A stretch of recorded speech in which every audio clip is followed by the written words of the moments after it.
تو وہ آگے کس طریقے سے ہوگا یہ بھی جاننا باقی ہے. پھر فیصل واڈا صاحب کی دوبارہ سے انٹری ہوئی ہے اور انہوں نے سیاستدانوں کے لیے کچھ گولی کی تجویز بھی دی ہے, تو وہ اس کے اوپر بھی ہم ذرا کچھ تبادلہ خیال کریں گے. جو مہمان ہیں جناب اختیار ولی خان صاحب ہیں, کوآرڈینیٹر وزیر اعظم پاکستان ہیں, ان سے ہم بات کریں گے پروگرام کے پہلے مرحلے میں. اور فیصل چودھری صاحب بھی ہمیں جوائن کر رہے ہیں جو کہ وکیل ہیں پی ٹی آئی کے, ان سے بھی ہم بات کریں گے. تو جناب اختیار ولی خان صاحب, ابتدائیہ آپ نے ملاحظہ کیا ہوگا, تو اس کے اندر آپ ذرا بتائیے کہ جو ایکسس کا معاملہ تھا جس کے اوپر پاکستان تحریک انصاف کے کافی کنسرنز تھے اور ہونے بھی چاہیے, اگر آپ کا لیڈر جیل میں ہو, ایکسس نہ ہو تو کافی خدشات اور اس طرح سے چیزیں سامنے آتی ہیں.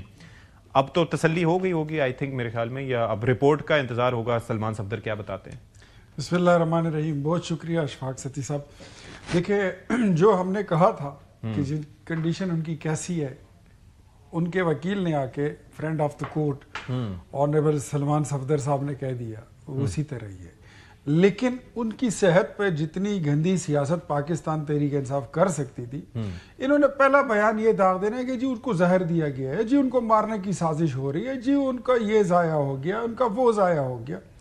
یہ جو ہے نا, پشتوں میں اس کو ویر وبا کہتے ہیں. اچھا. اور لیکن اردو میں اس کو نوحہ کنا کہتے ہیں. یہ روز یہ نوحہ پڑھتے ہیں اور روز یہ, لیکن نوحہ کنا ہونے کی وجہ بھی, to be fair with them, ان کی وجہ یہ ہے کہ جب آپ لوگ کسی کو ملنے نہیں دیں گے, دیکھنے نہیں دیں گے, ایکسس نہیں دیں گے, ایک جگہ سے نکال کے ہاسپٹل لے جا کے ان کا علاج کروا کے واپس شفٹ کر دیں گے, آپ کی نیت ٹھیک ہوگی, آپ نے ایکٹ بھی اسی بنیاد پہ کیا.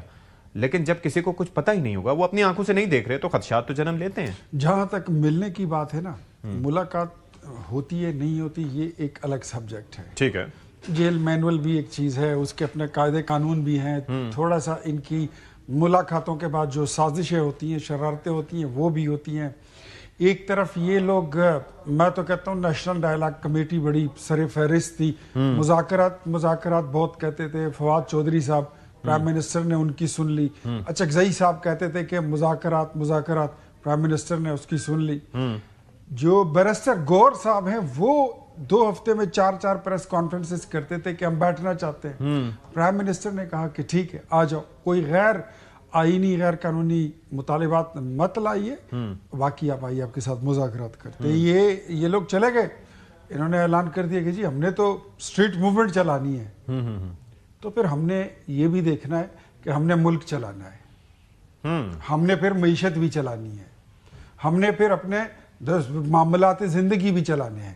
یہ نہیں کر سکتے کہ آپ لوگ روز آئیں اور سڑکیں بند کریں اور معمولات زندگی. تو یہ جو 8 فروری ہے, اس کے اندر لوگوں کا باہر اس طرح سے نہ نکلنا یا ان کا احتجاج ایک طرح سے اس طرح سے کامیاب نہ ہونا, تو اس کا کریڈٹ آپ لوگ لے رہے ہیں یا وہ لوگ اس چیز میں اپنے آپ کو قصوروار ٹھہرائیں؟ بھائی ہم کریڈٹ لے نہ لے, لیکن میرے خیال میں یہ لوگ جو ہے نا, یہ آج جو بیٹھے ہوئے ہیں پی ٹی آئی والے سارے, یہ جھکی نگاہیں اور انہیں میں سلام کر لوں, یہ پرسوں رات کو سر پکڑ کر بیٹھ گئے تھے.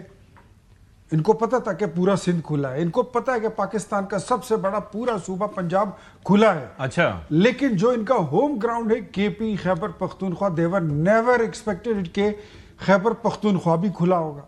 اور ایون وہ دکانیں جو اتوار کو بند ہوتی ہے, ان کا جلوس اگر کہیں سے آیا, انہوں نے وہ شٹر بھی کھول دیے.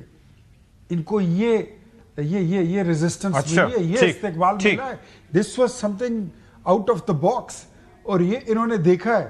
ان کو میں کہتا ہوں نا, یہ جو اب یہاں پر غصے میں ہیں, ان کو 2-3 باتوں نے بڑا پریشان کیا ہے. ایک تو پرسوں چوتھ میری کسی سے بات ہو رہی تھی, ان کے بڑے سینئر لیڈر ہیں, وہ کہتے ہیں کہ ہم نہ پہیہ جام کے لیے ریڈی تھے, نہ ہمارا یہ ایجنڈا تھا, یہ ممکن ہی نہیں تھا, یہ شٹر ڈاؤن بھی نہیں ہو سکتا تھا. یہ اچکزئی صاحب اور علامہ راجہ ناصر عباس نے ہمیں ایسے دریا میں دھکا دے کے پھینکا ہے. ٹھیک. اور پھر دوسری بات کہتے ہیں, ہم سے یہ گلہ کرتے ہیں, کہتے ہیں یہ انہوں نے بسنت اناؤنس کر دی تھی. یہ جو خود کہتے تھے, علیمہ خان بھی کہتی تھی کہ سارا پاکستان نکلے اور یہ کر دو اور تلپٹ کر دو, آگ لگا دو اور عمران خان کو چھڑا دو کسی بھی طریقے سے. وہ خود اور اپنے بچوں کے ساتھ وہ گڈیاں اڑا رہی تھی, انہوں نے خود کنفیس کر لیا.